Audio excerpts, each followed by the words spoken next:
Welcome again, everybody, to this evening's Thursday night weekly satsang, Gita Satsang. And welcome to those of you also who are joining us online. I think all of you remember me. I'm Nayaswami Jaya, and I'm broadcasting this from Ananda Village. And I realize that you're just concluding a spiritual renewal retreat. And I heard it was great success and it really went well. And it's something that we're instituting. I hope we're going to do this annually and perhaps even extend it from the 4 or 5 days that we had it this year and maybe even to a complete week in the future.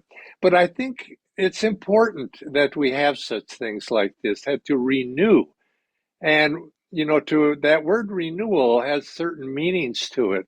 When we come onto the spiritual path, there's always, into this lifetime at least, you might say we reawaken to tendencies to old memories from past lives, and we take up the journey again. Usually, we have to go through childhood and adolescence and into adulthood, and then we start to regain, you might say, those memories from the past, and we come on once again onto the spiritual path. There's usually, for most people, a great sense of enthusiasm that comes. It's like we woke up. Oh, I remember now, and some deep level we start our journey again, and we have a great deal of energy, but as time goes by, we find that that initial enthusiasm begins to wane to some degree.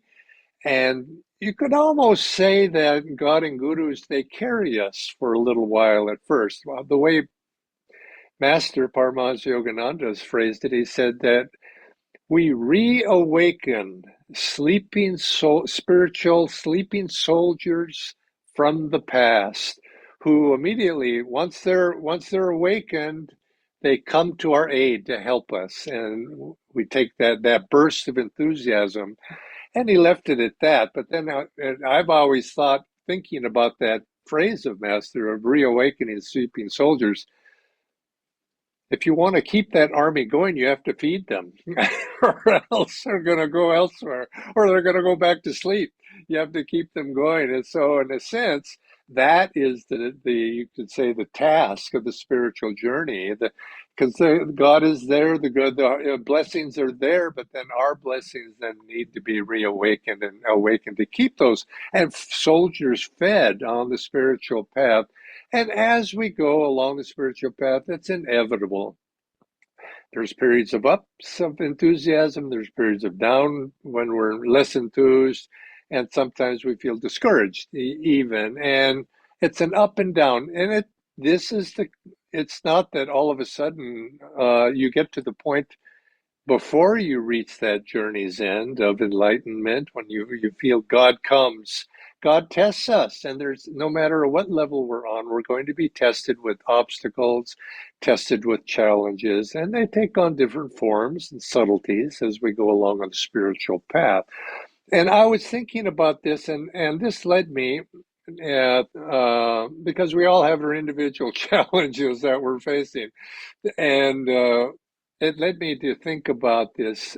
I think it might be one of my favorite Gita quotations, and I go back to the Gita translation of Sir Edwin Arnold for this one, because he was a poet, and he was very poetic, and the way he put it, it just that captured me. And it's I want to read that to you. It's from the 12 chapters of the Bhagavad Gita, and you'll all recognize it, but it's so sweet.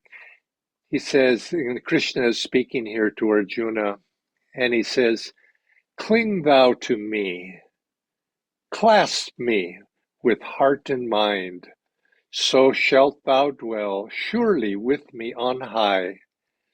But if thy thought droops from such height, if thou beest weak to set body and soul upon me constantly, despair not. Give me lower service. Seek to reach me, worshipping with steadfast will. And if thou canst not worship me steadfastly, work for me. Toil in works pleasing to me. For he that laboureth right for love of me shall finally attain. But if in this thy faint heart fails, bring me thy failure. Isn't that that last line? Last line. If in this thy faint heart fails, bring me thy failure. It's so sweet. God is so compassionate. God isn't asking for our successes. God isn't asking for the great attainments that we've done. God is just asking for what? Asking for our love. And I don't think there's any sincere devotee who has not felt at some time in their life a sense of failure, discouragement. I don't think if we never felt that, what would be, you could say, the motivations, because we don't want that. And it reminds us of what we're lacking. And so we try and try and try again and again and again. So often, God doesn't respond. Where are you? Where are you? It's like St. Anthony in the tomb calling. But finally, Christ does come to St. Anthony and says, Anthony, I was always with you. And that's what we need to be reminded of, because so too, God and Gurus are always with us. But we call, and there's no answer again and again, because we fall back. We become victim of what? Old habits. We fall short. We don't quite have enough right now, and it's not an easy journey. And we come on to the spiritual path with so much enthusiasm, and we do make that initial, you might say, progress, and we feel God's presence, and then we're tested. But when that time comes, what's our option? We can't go back. We have to go forward. That's the only thing. We have to keep trying again and again and again. And I think that is one of the encouragements of that stanza. Krishna is saying, just give yourself. If you're gonna fall, you're gonna just get up. And if you don't succeed here, do that. Do something. And if you can't do anything, it comes to mind, give me your failure. And give yourself plus or minus to God. But I think also there's another message also, which is what occurred to me in this stanza.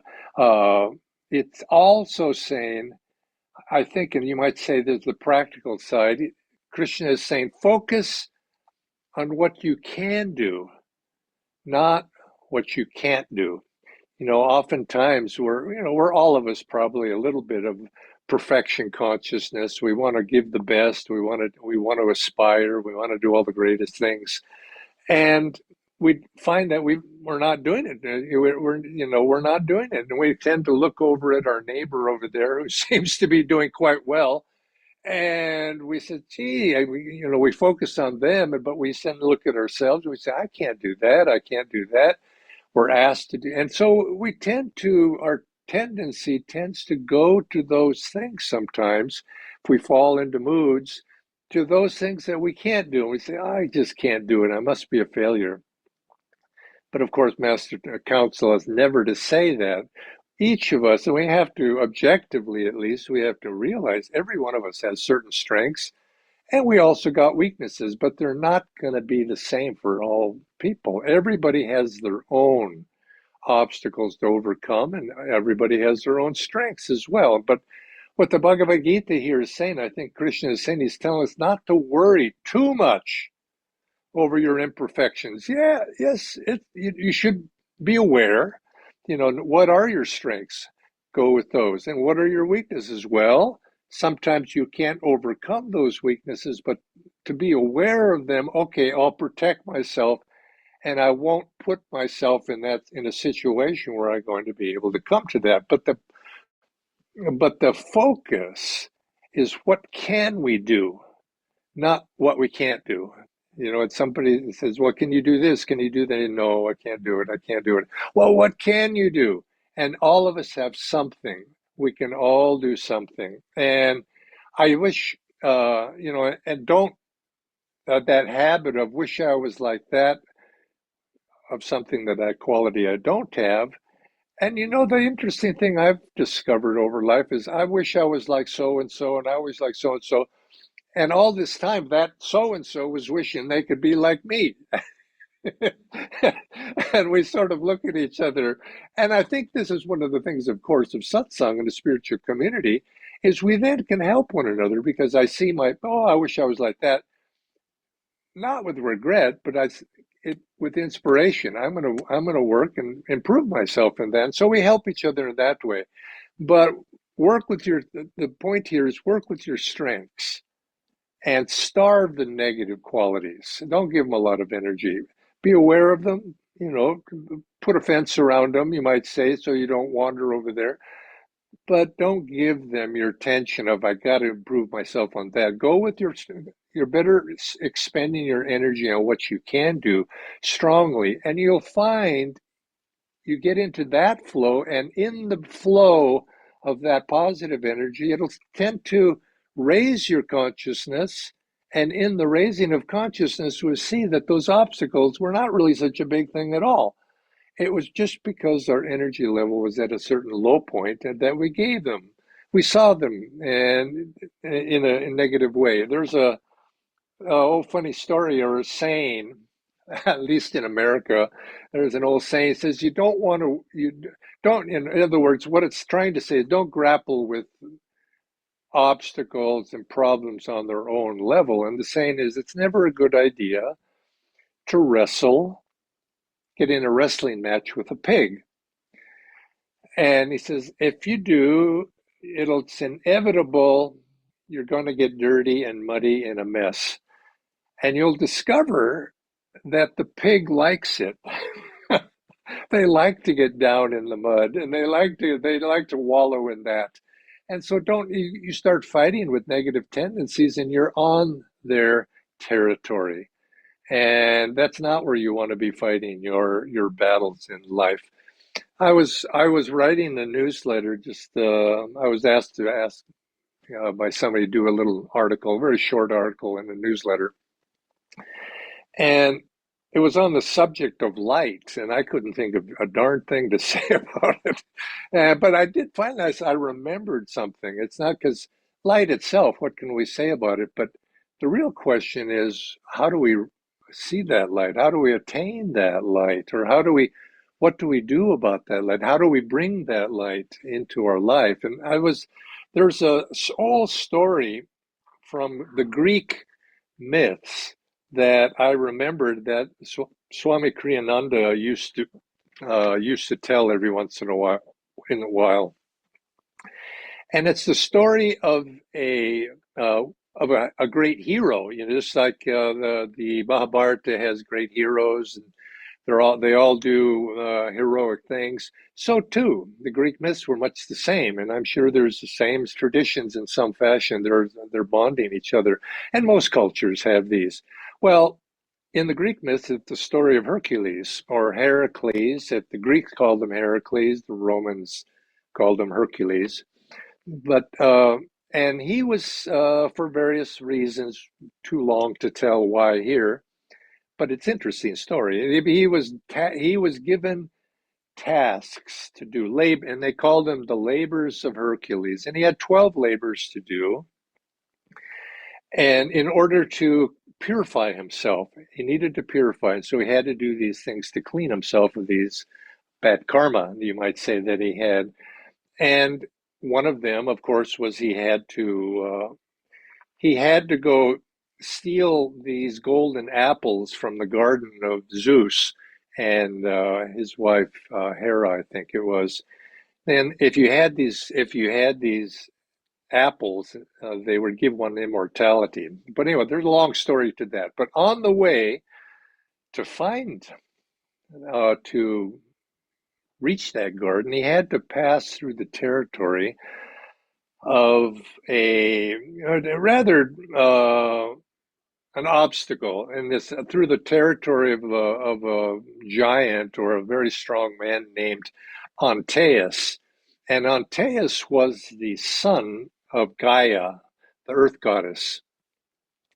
And he had a power.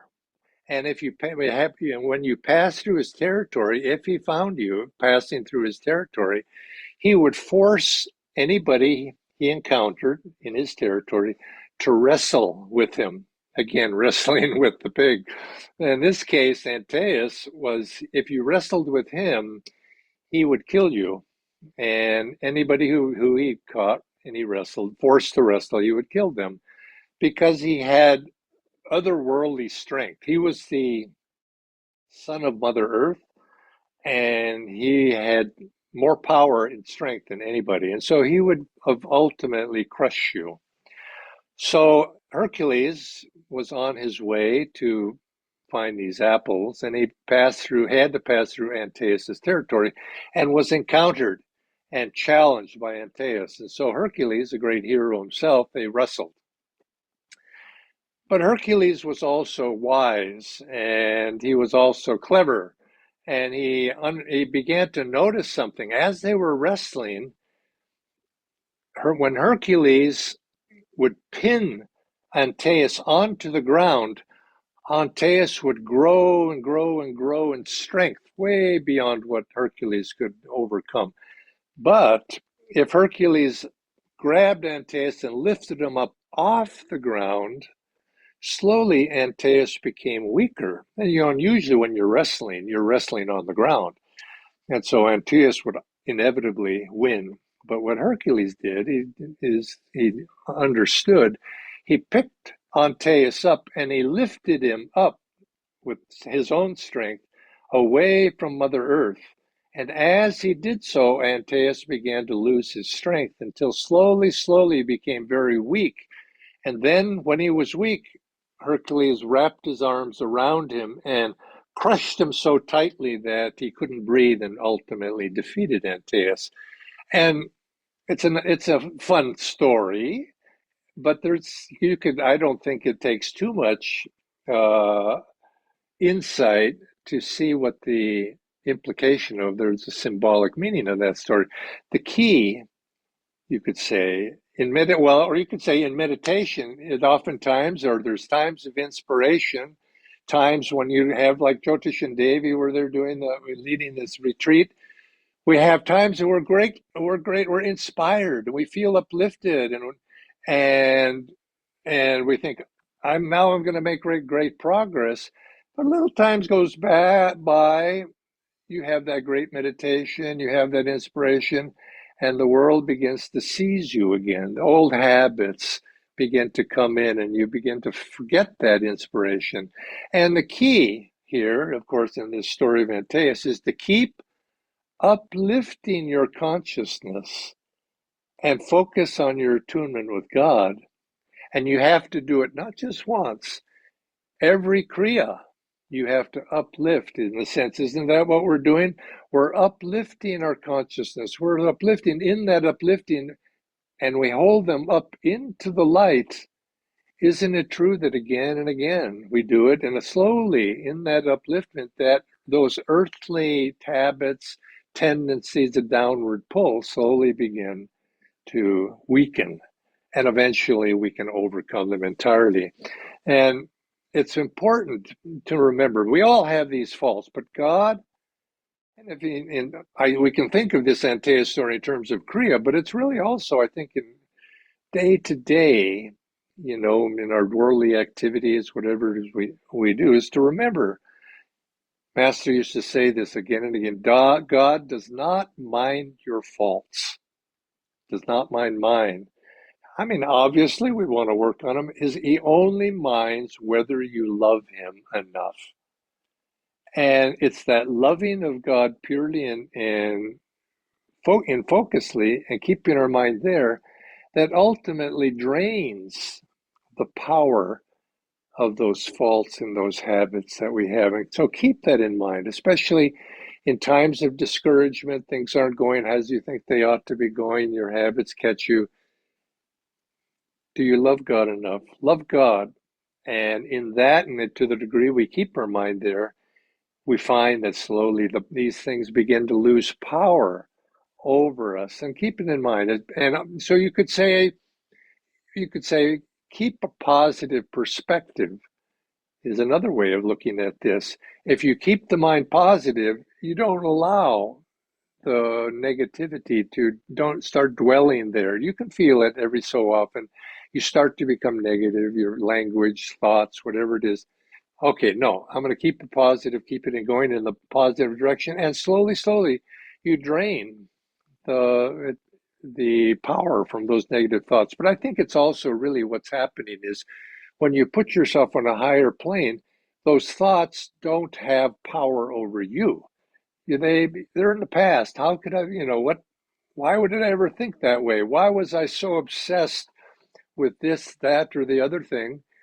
And it was nothing, and you could say the whole spiritual path is like that. It's a return to the light. When we feel the light a little bit and when we're focused on it, it we don't see anything else. We can't see the darkness, you could say, when we're in the light. The darkness disappears.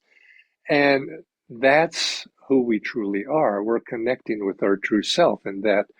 And it's I know it's been my observation, and again and again, that whenever I've had a small touch of God's presence, I feel inspired and I think, of course, there's that feeling, this is obvious. This is so obvious. This is what I want. Why didn't I feel like this before? But it fades. And that's why we have these renewals. I remember there's that story of Bob Raymer, one of Master's disciples. He went to ask Master for Kriya, and Master was a little bit reluctant. They kept changing the subject and wouldn't say yes to giving him Kriya until finally Bob was so persistent, Master said, okay. And he ended up giving him a Kriya initiation. And that night, after his Kriya initiation, he went home. He was staying in a hotel room. And he sat down to practice Kriya really for the first time as a part of his sadhana. And he felt this tremendous wave of energy coming up his spine and the bliss overtaking him. And he felt such bliss that he was sitting, on his bed, cross-legged he fell off the bed. He was so much joy he felt. And he says, oh, this is what I've been looking for all my life. And he was in such bliss. And then when Bob told that story, I remember he then paused and then he looked at us and he says, but it didn't last. And then he laughed because we then have to take that bliss and apply it, as Sister Gyanamata said, in the cold light of day. In the cold light, we have to bring it into all aspects of our life, into our service, into not our meditation, of course, into our service, into our relationships, into whatever it is that we're doing for our family life, whatever. And this is what Master came. He brought this bliss, and he said, "Here's how you can access that bliss." But then he made it seem so very easy. I think he was enticing us. And then we say yes, and we get a little touch of that, and we say, yes, it's possible. It's possible. I can do this. And then we have to apply it to reclaim that light once and for all, but also on a daily activity in our daily day meditation. So take this as a little exercise when you meditate. If you do, you could do it while doing Kriyas. But I think just generally when you're doing meditation, Hong Saw in the spine, if you don't have Kriya initiation, you can just meditate. Feel, inhale as you're breathing, as your inhalation comes. Feel as if you're drawing that light, or you could say whatever the quality is that you're trying to purify, or maybe even it's an obstacle. But I don't want you too much to be focusing on all your obstacles. You become obsessed with them. But anything you feel might be holding you back, draw it up, spine, offer it up into the light of the spiritual eye, and let it be there for a few moments. And then when you go back down, it's like going back into the well with your bucket and then drawing that water of inspiration up into the light again and again and again until finally we can make this a habit during our day-to-day. Don't allow obstacles and negative things to become your obsession. You can observe them neutrally from a distance, and then feed them light. And in the sense, eventually they begin to fade. It's like you have a bucket of water, it's muddy. Keep pouring clean water into the bucket, and the bucket overflows. Can keep pouring clean water in, and eventually that muddy water becomes clear. And this is what the spiritual path is. We are given the strength and the techniques and the blessings of the gurus, and we keep going back to that well in daily meditation to regenerate that inspiration again and again and again. So take the inspiration perhaps you're feeling this week from your spiritual renewal week, the inspiration you feel from your daily meditation. Keep that alive. They'll keep those soldiers fed.